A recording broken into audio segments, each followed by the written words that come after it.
Hello, everyone. It's BUZZ.travel once again. We are happy to introduce you to Juergen Steinmetz, CEO and publisher of eTurboNews and chairman of Rebuilding.Travel. Together with Dr. Peter Tarlow, president of tourism and more, he will talk about safe travels and the many options communicated. Welcome, Juergen. Welcome, Peter. Please introduce yourself to the audience. Yeah, guten Morgen and aloha. My name is Juergen Steinmetz, and thank you for your kind introduction. I'm German, as you can hear from my accent, but I lived in the United States since 1982, and I've been in the state of Hawaii since 1988. And in my adult life, what is unfortunately now most of my life, I have been involved in the travel and tourism industry. I'm known for publishing, hopefully many of you know us, eTurboNews. We're the first global travel industry publication on the internet. And when we started in 1999, there was really no online media. We started with a purpose to promote Indonesia. My company at the time was involved in destination marketing, and we had a contract with the Ministry of Culture and Tourism in Jakarta. And we were using eTurboNews at that time to explain the US travel warnings against Indonesia from an Indonesian point of view. That's how we started. Our first sponsor was a hotel booking company, and this was the very first booking company in the world called eTurbo Hotels.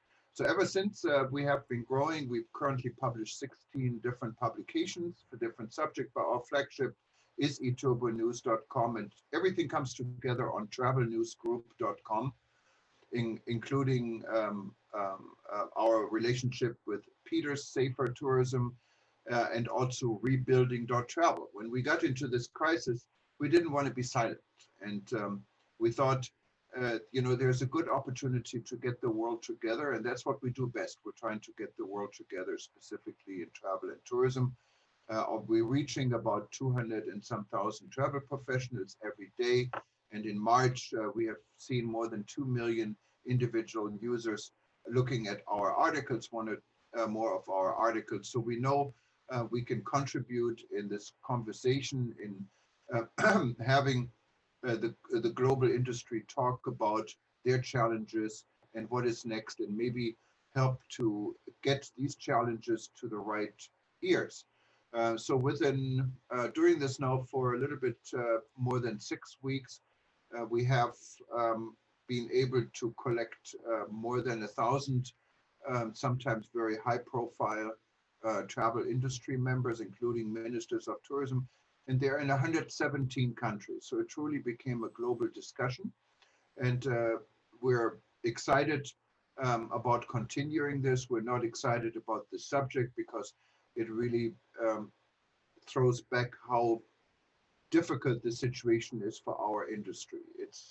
I'm in my 40 years working in travel and tourism, I think in my worst nightmares, I would have not thought something like this could ever happen. But we have to go through it. It's nature. We're faced with this. We cannot run away with this. And more important, we cannot make false promises. We have to be realistic.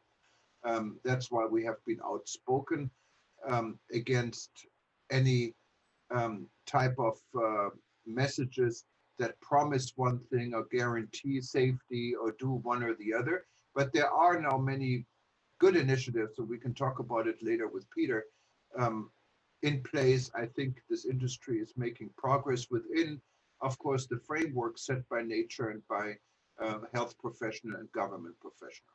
So this in a short word about me, and Peter his life is by far more interesting because he deals with travel, tourism, and security. He's a rabbi. I mean, it cannot get any more bizarre. So Peter, good morning. Good morning, and for those of you who are a fellow North Americans, happy almost July 4th. Tomorrow is Independence Day, so a glorious 4th of July to everyone.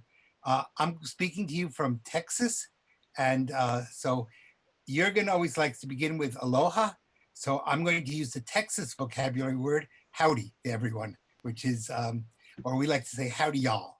So if you come to Texas, we can get you a cowboy hat, cowboy boots, and maybe even a horse if you have good social distancing from the horse.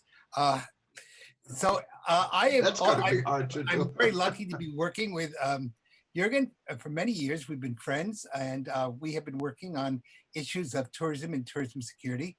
Just a few very quick words about me. I kind of live a very strange quadruple life. For many years, I was the rabbi here at Texas A&M before I retired. I'm also a member of the police department of Texas, of College Station, Texas. I teach at our medical school, and my PhD area is tourism security and counterterrorism. So I like to tell people that can either pray for you, blow you up, fix you, or arrest you. So you get a full service in just one person. Hopefully you don't get arrested or blown up. We just work on keeping you well and keeping you safe. And I think in that way, people always ask me, what is a rabbi doing in tourism security? And I say to them, can you think of any better godly act than my working to save your life? And when I say that, they go, "Ooh, you're right." So I really believe that. I believe that it is a moral and ethical imperative of the tourism industry to allow people to travel, have a wonderful time, but not to get sick, not to be hurt, to be able to come, spend your money, go home, and have wonderful memories. And if we can accomplish all that, then I think we're doing a lot. Right now, we are facing many different crises. Around the world, of course, the number one crisis is that of COVID-19. And I think Juergen brought that up when he said, not in his wildest nightmares could he have imagined something like that. I think even if we spoke about this in January of 2020, most people would have thought we were crazy. In the first 2 weeks of January in 2020, the tourism industry was the world's strongest industry. By March, it was fighting for its own survival. And so you can see how things fell apart almost instantaneously. But along with that, we have, at least in the United States and in much of the world, some other crises that are going on that are simultaneous. We, of course, have the health crisis. We also have a major economic crisis that's taking place in many countries because countries had to close down their economies. That created issues of unemployment. And if people don't have money, they don't travel. To add to that issue, many governments right now are not the most stable in the world, either because they're going through elections and nobody knows what will happen, or because there's such anger within the body politic that people are beginning to question if they really believe in their own politicians. And so every other day we're getting statements, do this, don't do this. Put on a mask, take off a mask. Have social distancing, don't have social distancing. A million different types of things. And to add to that, there's a fourth element, and that is up until maybe a year ago, we might have disagreed with each other. That's perfectly acceptable in democracy, the right to have different opinions. But I didn't see you as a bad person if you disagreed with me. I just disagreed with you. And then we would go off and have a cup of coffee or whatever it was. But now people have taken their political ideologies to almost the level of a religion, actually beyond a religion. So if you don't agree with me, it's not that I think you have a bad idea. I think you are a bad person. And that literally becomes a major problem because it's impossible to negotiate or run societies when half of society is not speaking to the other half of the society. And so we need to find ways that we're able to talk together. Now, all of these are coming into tourism. And maybe that's where Juergen will again start the conversation. Because certainly one of the issues that's coming up more and more is that yesterday somebody said it to me again. The number one enemy of tourism is the media. And because the media keeps coming up with these strange headlines or gets people all excited or it becomes so partisan, many people have stopped believing the media. And the media, at least in the United States, journalists have a lower level of people liking them than used car salesmen. So they're even below politicians, which is really tragic. So one of the issues I think we need to talk about a little bit is how can we use the media to get out of this hole that we're in and really use these types of discussions to show people that we can agree to disagree, we can work together, and in the end, we should have a common purpose, which is making the world a safer, better, and healthier place. So I've thought of them, I would use that kind of provocative statement to maybe get Thomas to begin to speak a little bit. And I know his name is Juergen, but those of us in the United States know him as Thomas. So I have to try to use both names. So it could be either Juergen Thomas, Thomas Juergen, Juergen or Thomas. So if you hear both names, he's the same person, just a man of many names. Yeah, I don't mind. My legal name is actually Thomas, and I switched to Thomas when I first moved to the United States back in 1982 because I had to spell my name. I lived in Kansas, out of all places, what is very conservative, what is a little bit different from Hawaii, and spelling my name 100 times every day. And I thought, why don't I just go by my middle name? So all these people who know me for a long time, like Peter, know me under Thomas. But then I thought the United States is becoming a little bit more sophisticated, a little bit more internationally. And we as fake media, I think, helped a little bit in this concept, in actually getting online media accepted. That was a big challenge. I can tell you our breakthrough at eTurboNews really came with the tsunami crisis in Southeast Asia, when Jeffrey Lipman, who at that time was the Deputy Secretary General for the United Nations World Tourism Organization, called me when I was in Germany for Christmas and said, can you go to Thailand? And I said, yes, I could do that. And I did go to Thailand. I worked partially out of the PATA office. And Jeffrey and I, we worked very closely together, and we facilitated the initial communication for the World Tourism Organization in regards to that crisis. We worked with the Swiss embassy on getting intelligence where people are. And this was kind of also the first time traditional media recognized online media like this, because we were in the position of having people on the ground in all tourism regions in Thailand and in Indonesia. That's where our publication started.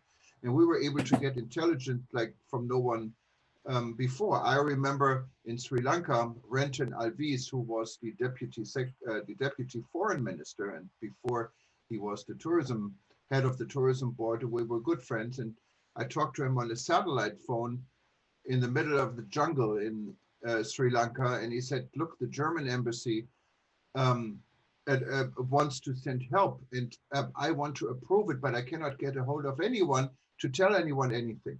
And our foreign minister is in China, and I cannot reach him. Can you talk to the Germans? I said, well, I don't know. I'm an American, but I'm in Germany right now. Let me talk to Berlin. And I was actually able, I mean, their first thought I was some kind of a crazy guy. I was able to get someone in Berlin, and Sri Lanka received help from the German embassy. And this was the first country actually helping Sri Lanka to the initial stage of the crisis. So the media business is an interesting business. And I know Peter and I, we don't really have the same opinion when it comes to media in many cases. But when I have definitely an issue with when it says the media is doing this, doing that, and I even have for me it's even more unbelievable and almost laughable when I see our friends at Fox Television, for God's sake, media, or they mean CNN is not trustworthy, and it works both. The issue is it's not our traditional media, and there are different opinions, and sometimes, Peter, you're absolutely right. When I listen to CNN, to Fox, and NBC, ABC, specifically between CNN and Fox, you feel like you're living in two different worlds. It's not the same world. On different planets. Two different planets. So who is right, who is wrong? I think if you find the middle line and you watch a lot of the other guys, including those that are known for having a different agenda, like RT, Press TV from Iran, I-24 from Israel. So when you DW from Germany, BBC. So when you listen and watch all of these guys, I think you can get a pretty good picture of really what's going on. But I agree with you. If you just listen to either CNN or to Fox, you're living on different extremes of the planet, and that's very true here in the United States. So how do you think this is impacting? Because I think the issue is we don't want to really talk so much about the media, but what's going on currently in tourism, and how, as a beginning, how are the media impacting the various tourism crises? Because I don't think there's just one crisis in tourism. You know, if you don't have a job, but you're not sick from Corona, then your real crisis is how do you pay for your kids' education or tuition or whatever it happens to be.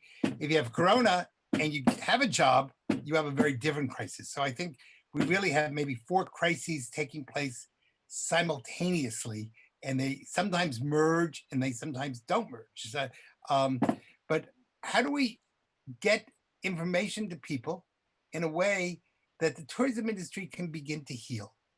Because right now there's so much anger and every level, you know, and you're right, CNN hates Fox, or Fox. I actually think it's just a show. They want to try to, you know, and it's kind of like gladiators.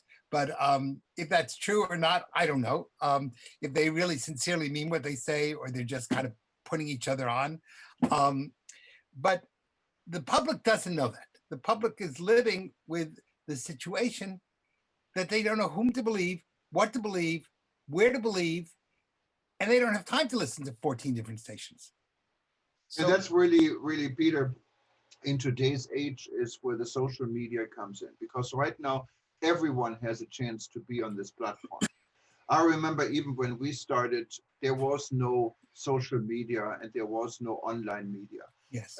Our big breakthrough really came through Peter Greenberg, who is still out there with NBC, when we attended a WTTC discussion on the tsunami crisis, and he said, well, there is a lot of hoax out there now on the internet. People started talking in all these Yahoo groups and everywhere else, but the only one I always trusted was eTurboNews. So I really thanked Peter for this, and I will never forget this when he said that. But you're absolutely right, and it's a different platform, especially now with Facebook, with Twitter. Our own president is a big fan of Twitter. And so information goes out there unfiltered. Actually, what we did at eTurboNews, we started something you can see online. It's called BreakingNews.Travel. No one ever writes anything for BreakingNews.Travel. It is just all the chatter collected by keywords from the social media, from Twitter, from Facebook, from real media, and from fake media all together. So I'm hoping this is a platform that can help to bring all these different opinions together. But Peter, from what you're saying, right now, no one knows where we stand with this problem. And I think that counts for almost any place in the world. I think my best advice would be if it's a local issue, like here in Hawaii, you're probably better off to read the local media, the Star Advertiser or KHON television, people who are familiar with the local scene, how these different levels of the crisis are coming together. If you see it nationwide, specifically in a country like ours, like the United States of America, our problems are so diversified. You have areas in the US where the virus is pretty much non-existent. And luckily in Hawaii, we're one of these areas so far. It's now increasing because we're opening up a little bit. But then you have other areas like what we had in New York. It's just catastrophic. Right. And when it comes to travel and tourism, you only know the effects 2 weeks later from what I understand from reading some of the media. And we learn about what effects can do, like in states like Florida or California right now, where actually 2 weeks after things are opening, getting quite a bit worse. So how does this convert to workplace, jobs, and all of this? I don't know. If you go to other countries, in Tanzania declared themselves a virus free and virus open, so anyone can come to Tanzania. So far we haven't seen the big numbers. Is it of infection? Is it because they don't really test? Is it because it's working? There are I really think we no have to numbers. be We don't know. we have to be very careful when we use statistics, because statistics have many different ways of interpreting them. I always taught my students in statistics that it's kind of like paint by numbers. And if you look at a abstract painting, each person can see in it what he or she wants to see. So for example, if I look in Texas, we certainly have a major increase right now in number of cases of corona. I've had maybe 20 people from around the world asking me if I'm okay. On the other hand, if I break those statistics down, we note that one, the death tolls currently, we don't know what will happen in the future, are going down. Hospitalizations are going down. Now, many of the hospitals are full, but not because of the COVID. It's that for many months now, people have not been able to have elective surgery. And when they now open the hospitals and said, okay, you can go get a hip replacement or whatever, those people are now filling the hospitals. So it's not necessarily that they have COVID. The other side of that is, if God forbid a person dies in a car accident, but is asymptomatic, but does have COVID in the system, the statistics count that you died from COVID, not with COVID. Now, if you study, for example, in medicine, other prostate cancer, for example, about 80% of all men will die with prostate cancer. They won't die from prostate cancer, but the prostate cancer, which usually enters the body around in the 70s or late 60s, can take 40 to 50 years until it would really do damage. Well, if you're 70 and it's not going to kill you for 40 years, you're probably going to die long before that prostate cancer gets you. So you'll die with it, not from it. So one, the statistics are like everything else in COVID, they're highly questionable. Secondly, unfortunately, they become political. And this is again where people, I don't think there should be an issue, wear masks or not wear a mask. Wear a mask. It's if you're in public, just put a mask on, done. But all of a sudden, if you wore a mask here for one party, if you don't wear a mask here for another party, that's silly. I think we have to depoliticize some of these things and just say, you know what, it's our job, all of us, to try to get over this virus. And I hate to point out, a new pandemic may be coming down the road, which is another form of swine flu. And so far, it's only gone from animals to people. It's not gone person to person. But in 2008, we had the same situation, and it did eventually jump person to person. So the last thing the tourism industry needs right now is to still be fighting COVID and then to have another pandemic on top of it. So we'd be having a two-front war. So if you think, my grandfather used to say, no matter how bad things are, they can always get worse. Well, hopefully we'll prove my grandfather wrong on this one. But we have to be careful, because that could add a whole new layer of chaos that we haven't even begun to deal with. How much do we trust the Chinese government to tell the truth or not? We don't know. Those are questions. The Europeans are having the same questions. Do they trust information coming to Europe or not? And so these are things that we're going to have to really work on if we want the tourism industry to go back to being a viable industry. The other side of that is, if we don't, large numbers of people in the tourism industry are going to go out of business. And that doesn't matter. Nice theory and nice, ideas are great. But if you're a small business owner or you're a hotelier and you don't get 60% occupancy in your hotel, you're going to cease to exist. You just cannot pay the electric bill, the employment bills, all the regulations that have been thrown on people. Right now, there's a big fight in the United States. One political party wants to raise taxes considerably on the middle class. The other party doesn't. If that party that wants to raise taxes should win, that's going to be another major blow to the tourism industry. And people, even things like eTurboNews could go out of business because no one will be able to afford to advertise or, et cetera. And we tend to forget that none of us live as isolation. We all live interchangeably. In the same way, there's huge anger right now against universities. And people are saying that, in the United States, they charge you up to $70,000 a year to send your kid to college. The kid comes out with a degree in whatever, advanced basket weaving. It doesn't have a practical skill. And now for having paid $200,000, guess what? Can go to become a waiter. So now people are saying they can't afford to pay that.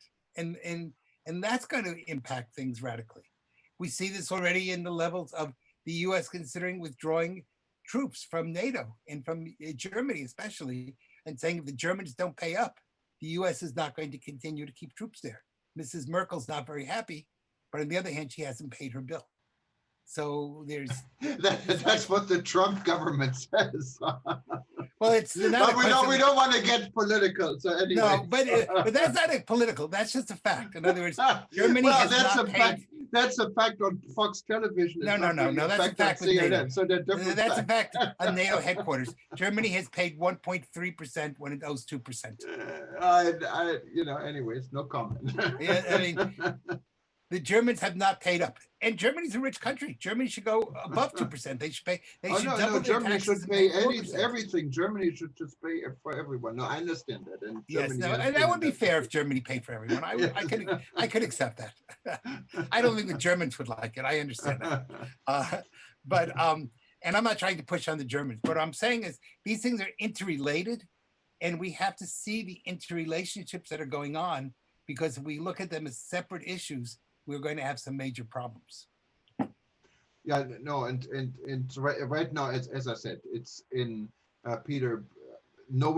Everyone in the world is confronted with this problem. It's not only the United States, it's not only Germany, not only Italy.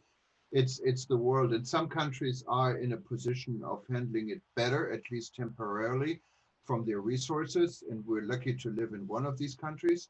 But there are other countries, they're just desperate.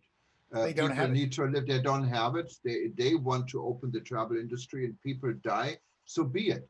And I think we're getting to the stage that there is a fine line where governments have to decide: do we calculate? Do we have a collateral damage here, as tough as it sounds, and continue with our economy? Or are we going to try to protect everyone, but we're not going to have an economy for our children and grandchildren, and we're just destroying our country, what we have been hard building on? And there is no right or wrong answer. No, I can tell you, I only see it from a micro standard here in Hawaii, and I can say that I'm very thankful, and I congratulate our governor and our mayor here in Honolulu for keeping us safe, because we all want to live. We all want to be safe, after all. And we had the resources. There is money, what has been sent. No one is we're still good. Now we're going to restaurants, and we're not in a way that everyone is homeless yet. So we have been able to maintain this, but for how long? Like the state I live is living on travel and tourism. That's our main industry. Sure. But do we want to get sick because of it? No, we don't. Do we risk that half of the population, working population, eventually will leave Hawaii to go to the mainland because there are no more jobs? Yes, that is a possibility. So we're living in very uncertain in a very uncertain world. And tourism needs certainty in order to be able to function. So absolutely, one of the things I tell people all the time, and that's the reason that Juergen and I have worked on Safer Tourism, is a way of trying to create a truly safe world. Because if there is no security, if there is no safety, in the end, there will be no tourism. And when we say, the word I often use is surety. And surety is where you have safety, security, health, economic functionality, and reputation. And those 5 things have to come together to create a world of surety. And so if you're interested, I want to encourage you to come to see our website at safertravel.com. Safertourism.com. Safertourism. I never know which tourism, but safertourism.com. Please visit it and contact us and let us hear from you. I I think we're over time, but do we still have some more time, or are we okay? Yeah, I mean, also it's important if you wanted to join Rebuilding.Travel, it's free.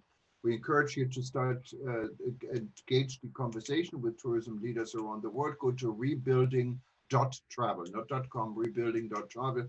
And of course, the most important part is wanted to read eTurboNews, go to eTurboNews.com, or you can simply go to TravelNewsGroup.com. It links to all our various publications. Yes. And I And really if you're want to interested thank. in tourism, I also publish a free tourism newsletter once a month in English, Spanish, and Portuguese. And if you want to practice your Spanish or Portuguese, you can read it in that version. It's called Tourism Tidbits, and it's you can find it both on the through eTurboNews, or you can find it at tourismandmore.com, and just write to me, and I'll be glad to put you on. It's free. It has no pictures. It's just pure text. It's easy. So you download it in like 30 seconds flat. It's I call it media for dummies because I never figured out how to put pictures in it. So it's very simple. I write it in English and then it's translated into Spanish and in Portuguese. So if you're interested, just let us know. I think really the important thing to know is that the tourism industry is facing some real challenges. And we either, Benjamin Franklin said, we either work together or we all hang separately. And I don't think anybody will take us to a tree and hang us from the tree limb. But what I think he's meaning by that is if the tourism industry is to survive, everybody has to work together. That means we have to have good media, good publicity. Hotels have to work with airlines, have to work with restaurants. We have to make sure people know they can have a good time, be safe. We have to work with police departments. We have to work with other tourism security entities to make sure that the visitor has an experience that he or she is going to want to repeat and not see it as, oh my God, this was 10 days in hell. We don't want that. We want 10 days in paradise. That's really true. Juergen, you wanted to No, add no, something? no. I know we're over time, and I just wanted to thank you, and I wanted to thank BUZZ.travel for having us today. Our And pleasure. we really, I think I can speak for Peter, enjoyed being part of this discussion. Yes. And So thank you. Gracias. aloha. Obrigado. Dankeschön. All right, and mahalo from Hawaii. Okay. Yeah. Thank you too for letting us take part in your thoughts. Have been an interesting conversation, of course. And yeah, you are on BUZZ.travel, of course, as well. So if anybody would like to reach out from that platform on, feel free to do so. I'd be happy to answer. And I wish you a great day. Here it's nearly evening in Spain. So all the best of luck. Stay safe. That's the most important. Stay safe and stay healthy. And yeah, let's stay in touch. And thank you. Thanks a lot. Thank See you. you. Bye-bye. Thank you. Thank you. Bye-bye. Bye-bye. Bye-bye.